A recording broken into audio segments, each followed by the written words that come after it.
मच्छरनी काटती हैं सब, तो हर बार में आपको मलेरिया क्यों नहीं हो जाता है? क्योंकि हर चीज की एक अवस्था होती है।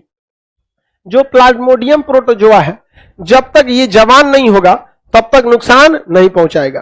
तो इसके जवान होने की अवस्था को हम लोग क्या कहते हैं? लोग देखिए, जब ये जवान हो जाता है प्लाज्मोडियम प्रोटोजोआ, तो ये यंग एज में क्या करता है? एस्पेरोजाइट कहते हैं। जब ये यंग हो जाता है तो उसे क्या कहते हैं? एस्पेरोजाइट।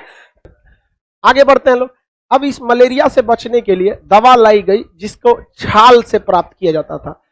सिनकोना की छाल से कुनैन का रस प्राप्त करते थे, उसको पीते थे, वो ब्लड में घुलता था, फिर एस्पिलिन में जाता था, और एस्पिलिन में किसको मारता था? प्लाज्मोडियम नामक प्रोटोजोआ को मारता था। फिर वो बन जाते थे, फिर मारता था, 6 महीना टाइम लग जाता था। अब उसके जगह पे एक दवा आ गई, क्लोरोक्विन। कौन सी दवा? क्लोरोक्विन।